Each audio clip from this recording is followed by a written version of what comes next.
Hello and welcome to Unleashed, the show that explores how to thrive as an independent professional. Unleashed is produced by Umbrex, which connects you with the world's top independent management consultants.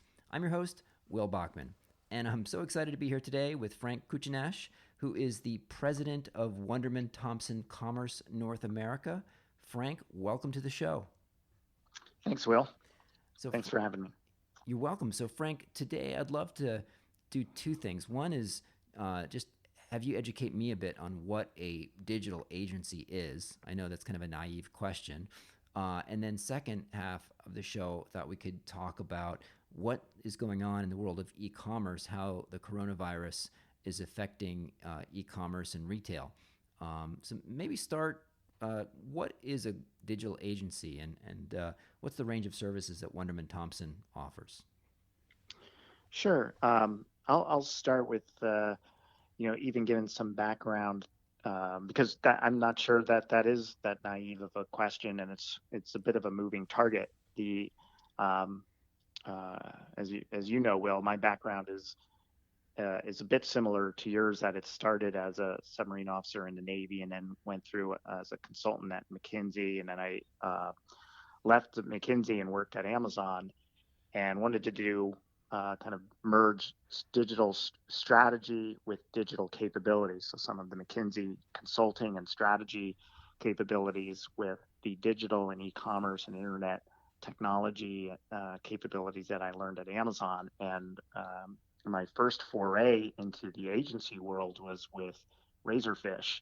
That was back in 2007. And pretty much unabashedly, they were what they called a digital agency, which is basically a services firm that provides a full set of services focused on digital.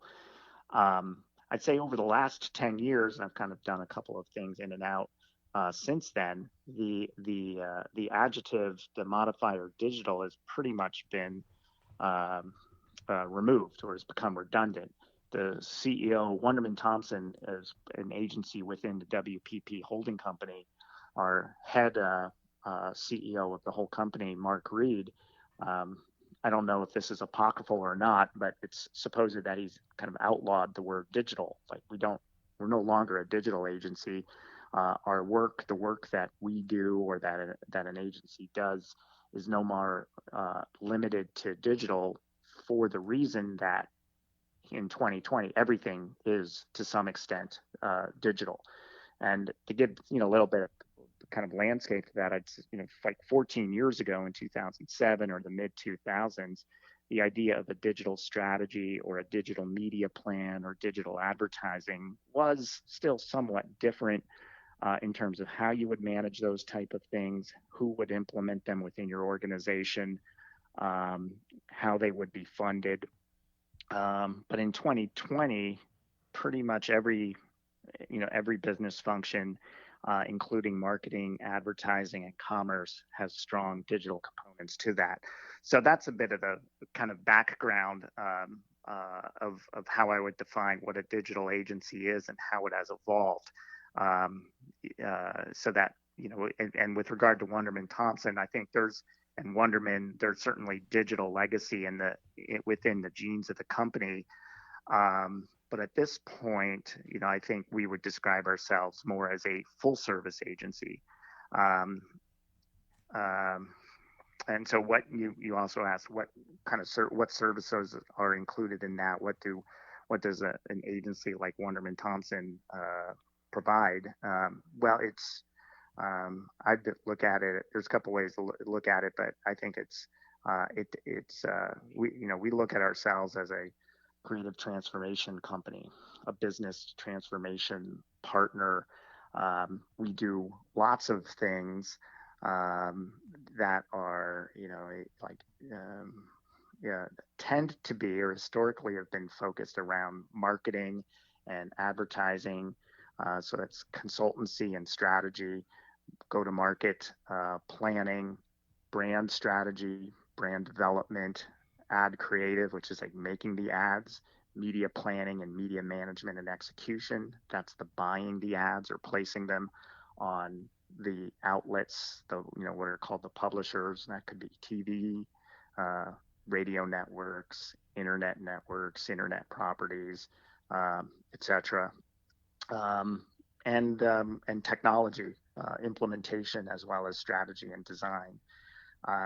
The company, specific to Wunderman Thompson, has continually, and WPP, which is the owning holding company of of Wunderman Thompson, has broadened to the way we, our our services are broad enough that we actually view ourselves as a broadly, professional services firm that combines consultancy and strategy with creative and technology and data. So our pillars are around creativity, communications in terms of like mass communications or brand communications, commerce, enabling commerce and transactions digitally or in store, and data, technology and data build out. So it sounds like if we think of a Venn diagram of services, if we think of an agency like Wunderman Thompson, there would be, versus the consultancies of McKinsey, Bain, BCG, there's some overlap, but it's not 100%. So, McKinsey wouldn't go and offer to do the creative for a client, right? Make the ads. What are the areas where a firm like Wunderman Thompson might be pitching for the same project as McKinsey? Well, yeah, that's an interesting question. I'm not. I think the overlap is increasing, certainly. The areas of overlap that I would say probably most likely would be in uh, like things that would be like marketing strategy, technology planning, um, um, and road mapping, those type of things. So kind of those projects we're calling my McKinsey years, where where there would be like a strong presence from the, I'm not sure what they're, how if it's organized or group, like the marketing practice or the technology practice would be involved in you know that kind of specialist service would overlap quite a bit, I'd say, with what a marketing agency, for lack of, just to draw the comparison to uh, um, what that Wunderman Thompson say would bring, because certainly the technology build, and before you build, you have to design that, you have to roadmap that. Your commerce strategy or marketing strategy, it's more than making the ads or making the pages or producing the content that goes into flyers and websites. There's a whole strategy and roadmap. Those areas are probably strong one, areas that I think are quite a bit of overlap.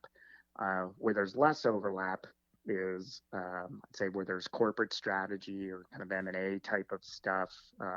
Financial modeling is probably still more the realm of the McKinsey, Bain, BCG kind of management consultants, whereas on the other, along another dimension, production, that's and increasingly major brands are going toward globalized production models, where content, for example, that goes on to a brand website or into their advertising is produced and then transcreated, translated, localized across different markets.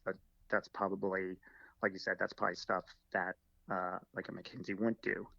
At the same time, I think it's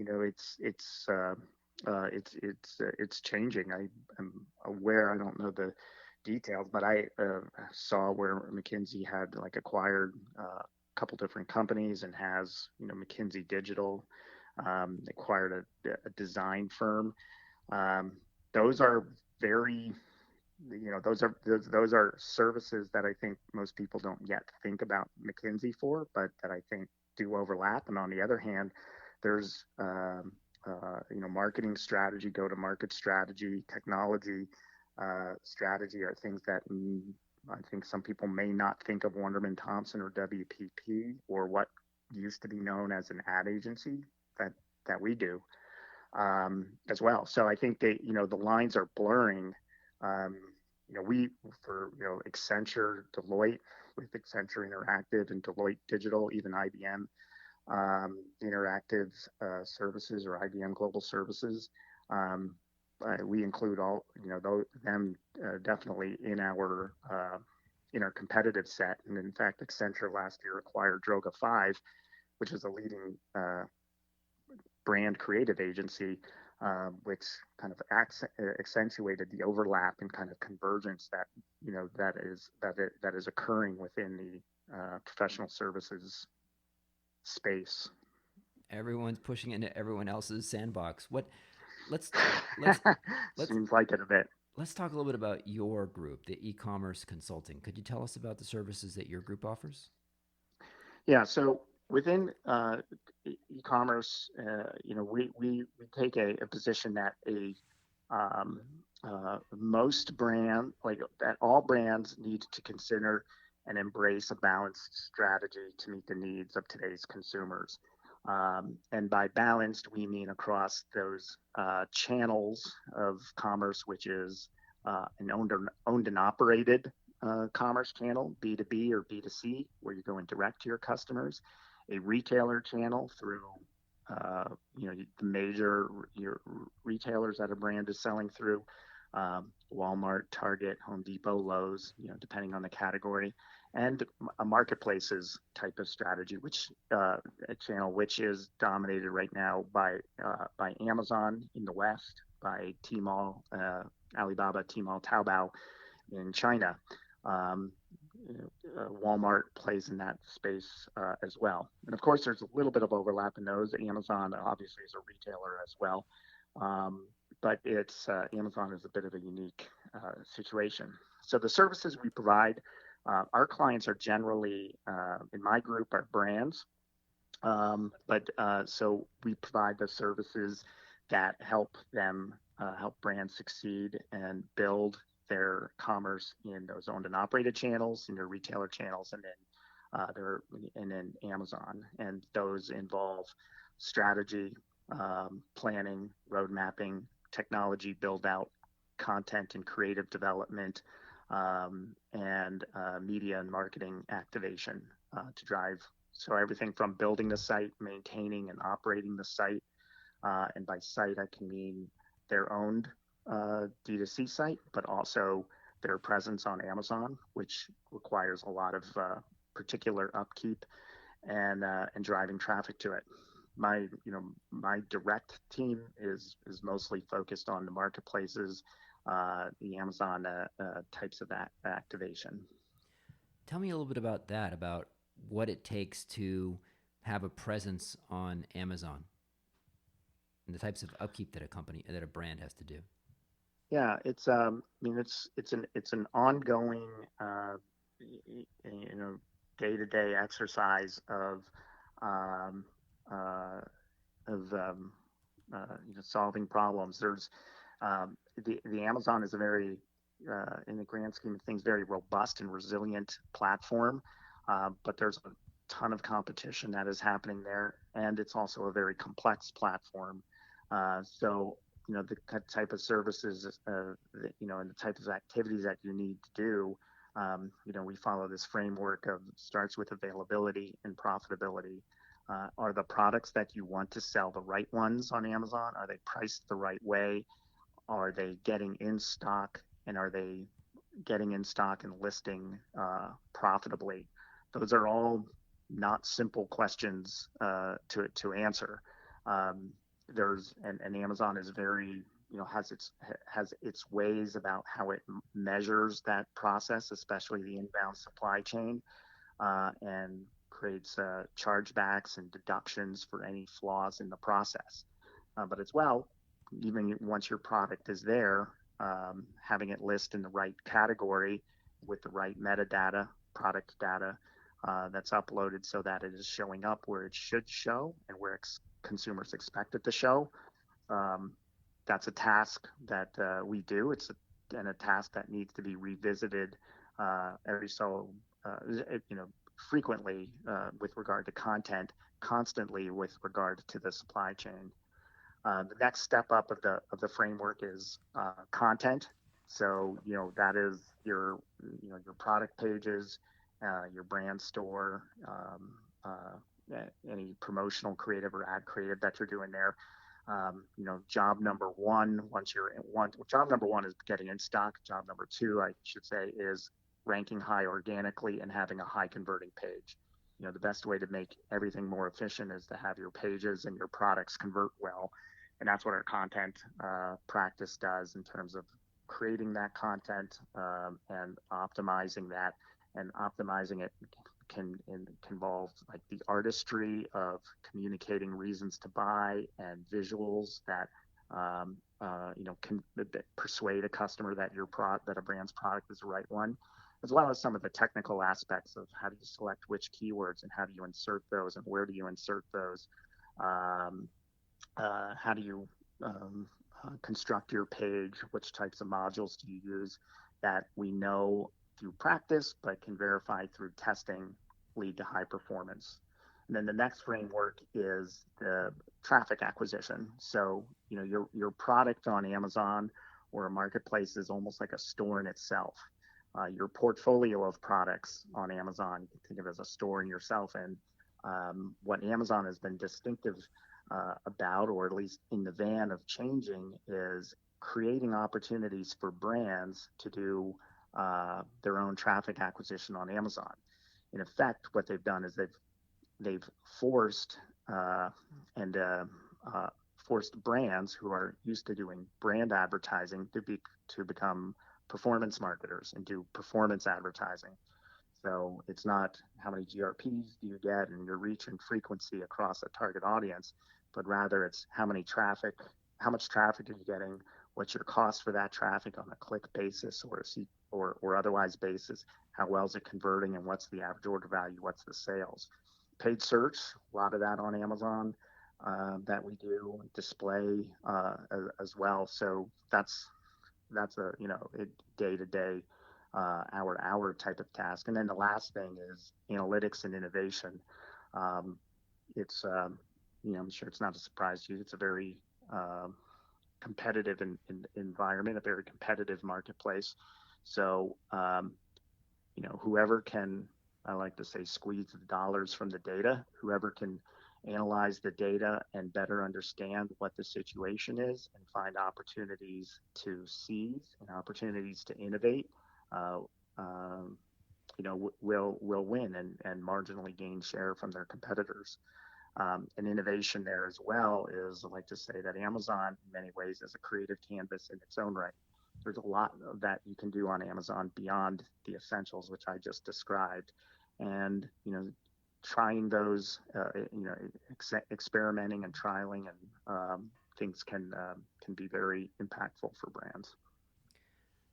That's amazing. So a lot of this is happening kind of behind the scenes. We're not, you don't really notice it so much as a consumer, but it sounds like just when you get to that product page, what the visuals are, sometimes you'll see a video, sometimes you'll see this nice 360 view or, really high quality pictures, sometimes not so much. The write-ups, it sounds like there's a lot of science and experimentation going on to help convince us to, click buy now. Yeah, there's a ton of it, and I'm only speaking to the parts of that page and parts of that experience that a brand, and a brand would be like, Procter and Gamble, a Procter and Gamble brand or something like that, that is selling product to Amazon that Amazon then retails. Amazon, for its part, is doing tons of that, like another order of magnitude of testing and optimization. But just to kind of emphasize one thing that is different on that Amazon, like from an outsider, like that Amazon, like I'd say other retailers, does a ton of testing and optimization about the efficiency and effectiveness of its site. You can argue about whether they do more or less, don't know. But what Amazon has enabled more so than other retailers is the ability for brands to impact that, directly upload content, make content, test content, do things like paid search on site to drive traffic and advertising. those are some of the ways that Amazon's leading that, and creating opportunities for brands that want to do that. From Amazon's point of view, it's a win-win because it also offloads some work to, their suppliers from their point of view, to their brands, because they get, from Amazon's point of view, they get the brands to also participate in making the site basically more efficient. Let's talk a little bit about what you're seeing in the last few weeks with the coronavirus pandemic. At least, from outside as a consumer and reading the news, you see that, so much is shifting to e-commerce as people, both groceries, Instacart, restaurants doing delivery, people, probably, at Amazon, you hear there are, only essential products are being shipped, at least, for part of the time there. Would love to hear kind of your impressions and some of the trends that you're seeing. Well, our what I've observed, is, checks with what you just described, Will. Um, the in I guess started really around early March, and then certainly accelerated in mid March to the beginning of April, was massive spikes and like fleeing to e-commerce, as like, and not only was that did e-commerce become, a perceived, and I think a real, but it's certainly a channel that is, kind of compliant with the needs of social distancing and shelter in place orders and stuff. But it also coincided with like a lot of stockpiling and, kind of hoarding type of, buying activity. So massive spikes, certainly in the categories that are being somewhat described as essential. So we saw that, very strongly. Then the data also suggests that once the stockpiling, has run its course, that we settle into a kind of a more normal rate, but still elevated, rate. Across our client base, we certainly saw the acceleration of sales, that I just described, and as well the uptake in Amazon ordering product from brands. We saw as well you mentioned like stop shipping on essentials. That's, I think, not, we didn't, what Amazon did is they, started throttling, you know they will describe, and they pointed this out on their earnings call as well. Like they typically, Amazon can scale very well. We see it, twice a year at Prime Day and holiday, how they do that. On the other hand, they have weeks and months of preparation for those type of scaling events. In this case, they had almost none, nor did any other retailer. But they've, and what they faced here were kind of two challenges, like several: a rapid increase in demand, a different type of demand, meaning more of these kind of essential, types of products than what their merchandise mix usually is, and thirdly, the needs to fulfill and, operate their supply chain and their fulfillment centers and shipping in ways that are, safe, compliant with social distancing and the process changes that they put in place, to help employees and customers be safe. So while that revenue, we saw that in their earnings too, like they were, revenue was up very strongly year over year, but it came at a cost. Those other things, the cost of the fulfillment, essentials tend to be kind of have a lower average unit price and lower margin than some of their other general merchandise that they sell. So the margins weren't, as attractive. They did, as you pointed out, our experience was they did not completely stop, sourcing in non-essential products. We tracked very closely the inventory, the sellable inventory on hand that our clients in those categories had, and my general observation is Amazon managed that quite closely, and then did issue purchase orders, though I'd say they did delay them. Then I think around the beginning of April it was, or beginning of April, mid-April, Amazon started opening up their inbound shipments for vendors and for third-party sellers to more of those non-essential types of categories. So things still aren't back to normal, I'd say. Everybody is still adjusting operationally to this, and our perspective is that this is not something that like will be over. I think we're guiding our clients that this is months of a new type of operating, and we're still even figuring out what that new operation will be. But I do think it's and I'm months meaning, like, in my view, 12 months plus or minus, depending how quickly this thing, the COVID-19 virus is addressed with a vaccine or treatment or those types of things. So I think there's a long change and adaptation. So we're guiding our clients to prepare for that, like that, and start making those changes, because that type of timeline introduces options that are not credible options if you think this is only a 1 or 2 or 3 month type of thing.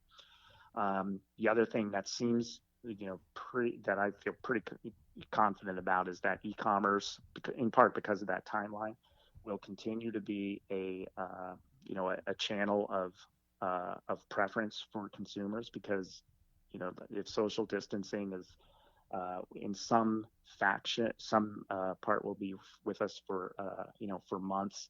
I think consumer behavior is marginally shifted to value, safety, health, infection avoidance more. I think those type of things benefit e-commerce. So we're expecting that e-commerce as a share of total retail sales will remain more than it was pre-COVID.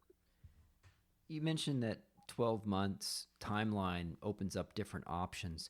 Could you say a little bit more about that, and any sort of structural changes that you think brands might be taking that that could then stay permanent to some degree? Yeah, I think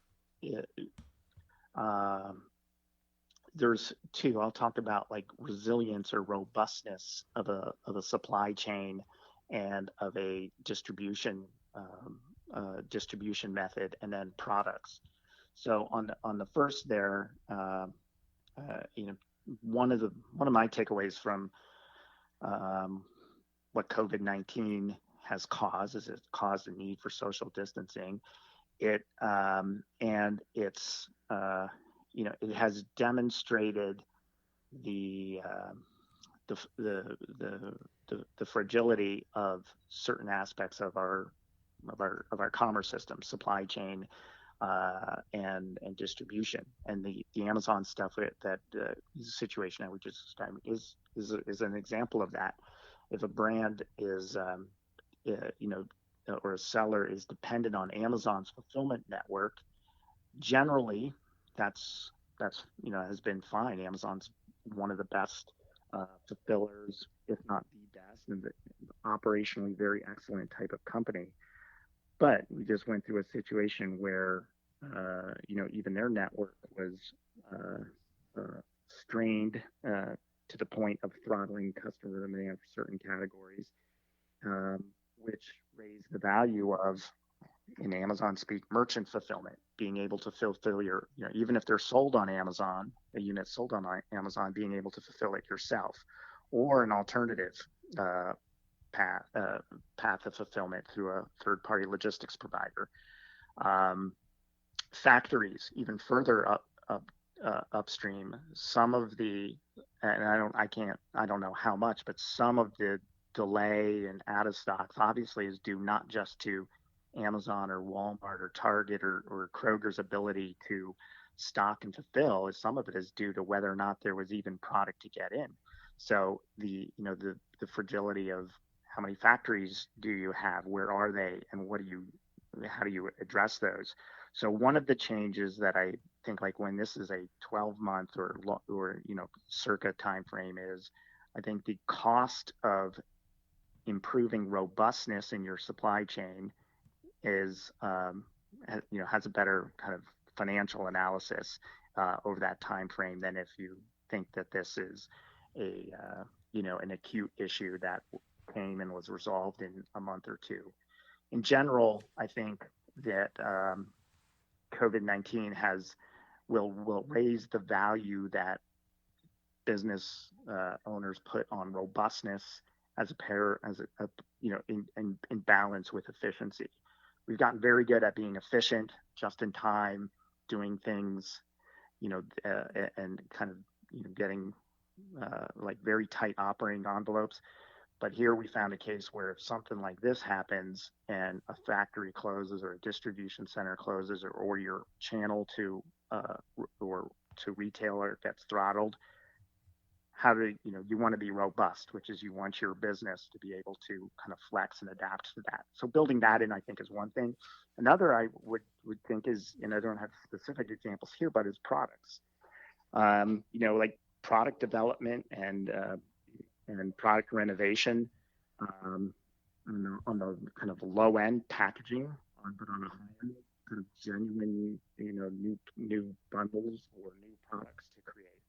As I said, I think one of the things that I'm expecting out of this is consumer preferences marginally shifting toward valuing safety, cleanliness, health, um, those type of things, and over a 12-month or kind of a longer time frame. Again, the economics of renovating some products or developing new products that appeal to those changes in consumer behavior could be worthwhile investments. Yeah. Um, what do you see in terms of outside of just the marketplaces? Do you see brands, to along those lines of robustness, of working to invest more in their own websites, direct to consumer perhaps, or on their omni-channel efforts for fixed retail stores, putting in place things like curbside pickup or other kind of e-commerce capabilities. Like Yeah, what other sorts of changes do you expect to see? yeah. I think as I said, e-commerce in general has been a as a channel seeing more traffic and sales. That's true for delivery as well as pickup. Walmart has if benefited is the right word from this, and it's probably not, but I think what I mean is that there's been a lot of incremental traffic to Walmart and e-commerce in general. I think brands and retailers should um, be certainly looking at and developing where the economics make sense. Their direct channels, alternative channels, and modes like curbside pickup or pickup at store. As I said, most of my work is done with brands, so it's like one step removed from the fulfillment model. But what I do think brands should consider is how do you help your retailer customers do those things. This has been very evident in Amazon for some time of how do you create your products and modify the packaging so that it's e-commerce friendly, so it is compliant, for example, with the Amazon frustration-free packaging or ships in own container. I would imagine that there's ways to do that make it easier for stores to do pickup. If a if a store is going to be a fulfillment center, it's really a completely different type of operation. Um, so how retailers, and there's quite a bit of talk about how stores are going to become mini fulfillment centers for e-commerce delivery or e-commerce pickup. But really, for those to work at maximum efficiency, it's a different type of operation. You want products to be easy to find and easy to differentiate, easy to pick. You want the picker's path if it's not automated. Like you would want some type of automation, but you want that to be efficient. You want the most commonly selected products to be in the front of the store, not in the back, because you're paying. You want to be efficient in that type of the operation. Easy to distinguish your product from another. So I think there's a role for brands to play for that as well as retailers. But I think there would be a lot of development and changes on that. You also asked about direct to consumer or direct to consumer channels. In general, we've seen e-commerce, as I said, benefit, and that's included the D2C. My point of view on D2C is it's always that it's a business model primarily, not just a channel. So whether or not a D2C makes sense for a brand depends on a whole host of things, which include the brand and the brand promise itself, the product, the average price point, the kind of shippability of it. Things that are liquids and or heavy have a much higher burden. Things that people like to try on or touch or smell have a higher burden of success in e-commerce than things that don't require those things. So with regard to D2C, I think you have to consider that what the business implications are of that, not just as a channel. You talked about how one of the services that you provide with the whole e-commerce on Amazon is that content piece. Do you see brands thinking about changing the content and the way they present their products as a result of the pandemic? Are they trying to emphasize like more cleanliness or health or wellness type aspects of products? Yes, I think that is happening and will happen. Of course, every brand needs to be, they need to stay on, they need to be on brand. They need to stick to, who they are and what they're about, and their products have to, any claims need to, be, in work we do, like any claims are scrutinized and validated. But to your point, if you can make a claim about cleanliness and you weren't before, that's probably the type of thing that you would be probably valuable to add, as well as, if your production facility if you've installed a new infection control processes, in some of your descriptive content on a brand site or on, like below the fold on an e-commerce page, an Amazon page or something, that may be valuable to provide. So I think we will see brands tweaking how they merchandise their stuff. Like probably in the immediate term, that's what existing claims can they kind of move to the top versus that are maybe further down the list. But in the long term, that's where I was, go back to my comments about product development. Like maybe that's, like it may bear out to develop different types of products. We're also seeing, and then advertising campaigns too. We've seen how brands, their messages have changed over the last several weeks, and I think we're very good at staying in tune with the culture and the times. So I think we'll see, the messaging evolve too through this.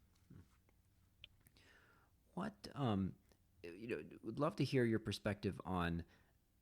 It sounds incredibly complicated, more than I had realized, to just to be able to sell products on Amazon.